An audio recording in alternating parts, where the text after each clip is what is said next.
Welcome to the Making Waves at Sea Level podcast with your host, Tom Singer. In each episode, we will explore the interesting stories of business executives, entrepreneurs, and industry leaders who are shaking things up and growing their companies. It is time to make some waves. Now here's your host, Tom Singer. Hey, and welcome to another episode of Making Waves at Sea Level. Happy New Year. We are kicking off 2021, and I don't know how many of you that are listening are thinking this already, but God, I hated 2020. I mean, there was the global pandemic thing there that caused my business to somewhat collapse, although I bounced back and fourth quarter was okay. We're gonna figure this whole thing out. But there was also this whole sense of isolation. I usually travel about 100 nights a year. I do work speaking at association or corporate events, and I would fly to a town, give a speech, or serve as the corporate MC to keep the event moving along, and I'd usually have a day or two there. Sometimes my wife would get to come with me, sometimes I'd get to visit friends, but for 12 years, that's how I made my living. And it just became very much of a habit of my life to be able to travel around the country and sometimes farther. And this year, from March 13th forward, I have almost not at all left the corner of my office where I record this podcast and several other things that I do for work now, all being virtual. And I'm just glad 2020 is over. Not that the pandemic's over. We've got a long way to go. And I actually think it's going to be 2022 before the live in-person events where I make my living come back in full force. However, I'm optimistic. I have a really good feeling about 2021. I've reset some mindset issues. I've come through the fear that the pandemic brought with me. I had 2 quarters where I didn't have much work at all. And you know what? I survived it. And I think a lot of people feel the same way. I think a lot of people looked at the last year as just crazy. And businesses got whacked. Things got taken out of their norm. And now it's time to rebuild. So I have a new shirt that I just printed. I haven't received it yet, but it has 21 words that are my word for 2021. You know, a lot of people always like pick their word or their 3 words. I have 21 words, and they are all things like refurbish, rebuild, restart, revive, renew. And I just picked 21 words that were all about getting that fresh start that I really want 21 to be for me and also for all of you who are listening. So today, this episode is just going to be me chatting for a little bit about something that a lot of people might be asking, and that is, what is Clubhouse? Now, for some of you, you might be saying, I have no idea what you're talking about. I haven't heard of it. And in fact, many of my friends, some of my clients, that is their exact response. But for other people, in the last several weeks, it has taken over their life. So Clubhouse is a new social media tool. It's been a long time since there's been a social media tool that has really taken over and gotten people really excited the way Facebook did more than a decade ago, Twitter did more than a decade ago, Instagram a little bit more recently. And yes, if you're a little bit younger demographic than me, a couple years back we had, TikTok that came in and sort of took on the world by charge. So Clubhouse is a new app, and it was started, I think, in May. I don't know a lot about its origin story. I was invited to join back in, maybe it was September. It's still in its beta testing, so you have to be invited by someone who's already in the club. And I was invited, and you know what? I had a lot of things going on in the fall, and I just wasn't ready for some other app that very much could have been a flash in the pan and disappeared. So I ignored it, but I started watching and charting what other people were saying about it. And then in December, I got another invitation from someone who I admire, someone who is very thoughtful about things that he gets involved with. And I decided I'm just going to join. And I took the week between Christmas and New Year's. I'd gotten back from a trip. We went away at Christmas and we got to see our daughter, who we hadn't seen for a year because of the pandemic, and her fiance. And so that was nice. As many of you know, my daughter had to reschedule her wedding 2 times in 2020 and now has it on sort of a permanent postponement until we can get a better handle about when people are going to be able to gather and have fun and not wear masks and not be nervous, and that grandparents can come to the event and things like that. But because of the pandemic, we hadn't been able to see her all year. She lives in a city that has been a hot spot. We decided to, try and take it as safe as we could, so we didn't. So we got to see her at Christmas. But between Christmas and New Year's Day, I devoted a little bit of time to understanding what is Clubhouse? And I thought I would devote just a short episode to this. And by no means am I an expert. I have not done any research on it other than being involved for a couple hours a day since the 26th of December. So Clubhouse is an audio discussion app. It's very interesting because it's different than a lot of the other apps where you have giving a thumbs up and you can chat and you can do this. It's still in its beta, so it's growing. In fact, in the last week, they've added a bunch of features that didn't exist a week ago. But what's really interesting about it is what I'm hearing from other people about what they like about it. I have been asking people I know who are on the app and some new people who I'm meeting and having conversations with. I've been asking, what do you like about it? And they said, Clubhouse has put the social back in social media.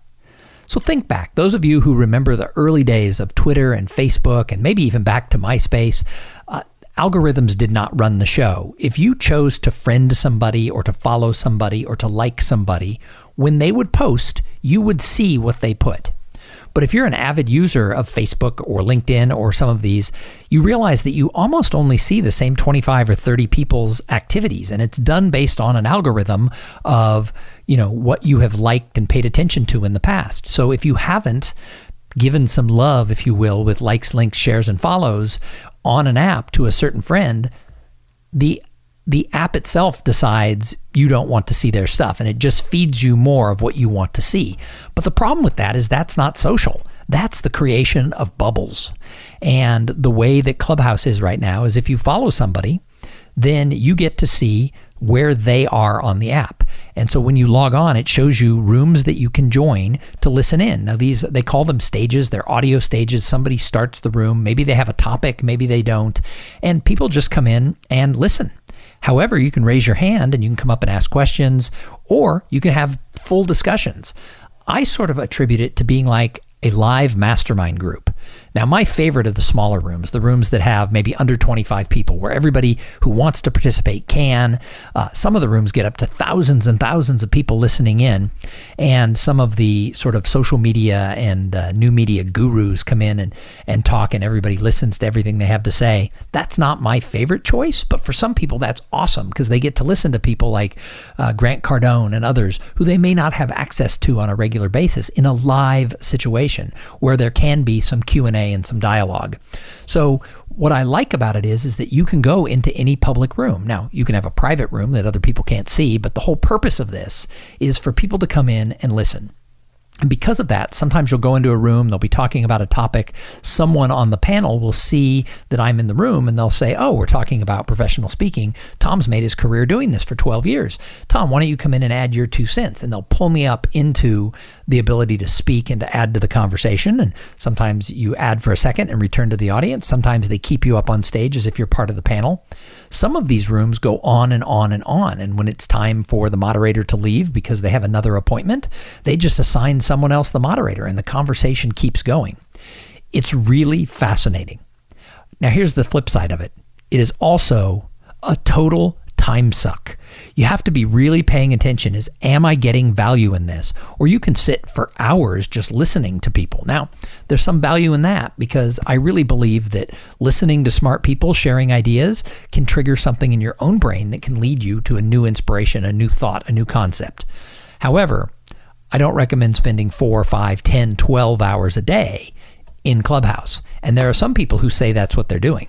I was in a call this morning and I just went in for an hour. I set aside the time, and one of the people were saying that over the weekend they had spent 8 hours a day, listening and participating in different rooms throughout the thing. And they said that they realized their whole weekend had gotten away from them. I am trying very hard not to be one of those people. I'm trying hard to keep my participation to when I have an opening in my calendar and when I feel that inspiration from people would be really good. However, I also have to say that in just a week, I've met several people who we have scheduled offline conversations because they don't let you talk within the app. It's not like you can direct message somebody at this point. Might be something they add at a later time, but the way you contact somebody for now is people list their Twitter or their Instagram. You jump over to that app, you direct message them and say, hey, I found you really fascinating in that Clubhouse room. I would love to have a one-on-one talk with you. And then you set something up for Zoom or for the phone for a later date, or you exchange email addresses and you can chat that way. it's really interesting because the whole idea that I remember about the early days of Twitter was how I was able to meet people. I remember there were people who would tweet things about, let's have an Austin meetup. And they'd just put it on Twitter. Hey, a bar, 5 o'clock tonight. And 20, 30, 100 people would show up. So the media of Twitter was not just a broadcast of brands telling people, their Kardashian thoughts. Instead, it was a chance for people of all different backgrounds to meet and become friends. And when I remember back to those early days of Twitter, some of the people who are my friends in Austin today, we met at those things that were called tweet-ups. So you would go onto Twitter. I can remember going onto Twitter in the early days saying, hey, I've got nothing going on this afternoon. I'm going to go to the Starbucks, at such and such a location. If anybody just wants to chat, come join me. And 5 or 6 or more people would show up at Starbucks because they didn't have anything to do. So social media was about being social. But then what happened is Facebook, Twitter, etc., they had to figure out how to monetize and how to make money. And when they did that, these algorithms came in that fed people what they wanted. The idea is to make it addictive and just keep people getting the candy that they want every time they push the button. But the problem is, it again becomes that echo chamber. It's not extravagantly social. What's going on right now in Clubhouse is the chance for people from a lot of different backgrounds who would never meet to get into conversations on topics that really interest them. And here's the part I like the best. So the app has a huge influx of people from different races who are participating. And sometimes they have talks about things that are going on that don't really apply to me as a middle-aged white guy. But sometimes they're just leading the discussion. I hosted a room the other morning on a topic, and only about 8 people showed up during the course of the hour that I had set aside to host this room, and all of them were African American women. The topic of the room was one of these themes I have in my own life, which is make age 50 to 75 the best years of your life. And all these people came in and they shared what they're doing. It was all people in their late 40s or older, a lot of people who were retired. And at one point, there were 5 of us in the room, and we were having a really spirited conversation. And I realized that where else would I have 4 African American super dynamic women who were sharing ideas with me, because we just hopped into a room. So I love the fact that there is a lot less barriers and things that really appear in real life. It just was a great thing. And I hope the way I described that didn't offend anybody. I know anytime a middle-aged white guy talks about race, someone's going to say I said it wrong. But I really thought it was awesome that there is no barriers. There is no differences. It's just people coming together to speak on topics and to share their ideas. So in my mind, it's this mastermind group mentality. Now, it's continuously growing. Thousands and thousands of people are joining the app every single day. And there are people who are trying to figure out how they can monetize it already, even though the popularity of it has only grown in the last couple months, even though it's been around for over 6 months. But for the current time, my answer to the question of what is Clubhouse is it's a chance to go have real conversations or just listen in to really smart people who are doing cool things. So I would say if you have the opportunity, if you can get an invite into Clubhouse, go and check it out. If you're a person who likes the idea of masterminds, people who like to attend conferences, people who like to sit in the bar after a conference and just talk with people about what they experienced that day, people who don't have any hangups about who they're talking to other than, is this person an interesting soul? Then for the time being, Clubhouse is the place to be. Now, sadly, almost every social media tool that is out there eventually jumps the shark. Eventually, the cool part of it, the part that is exciting, the part that is social, loses because somewhere along the line, their investors are going to make them monetize, and all of a sudden, it's not going to be just this free flow of anyone can do anything and people will show up. That's what I found so amazing is I hosted a room on a topic that I didn't know if anyone would come, and some people came, and it was early in the morning on a Sunday, and people arrived.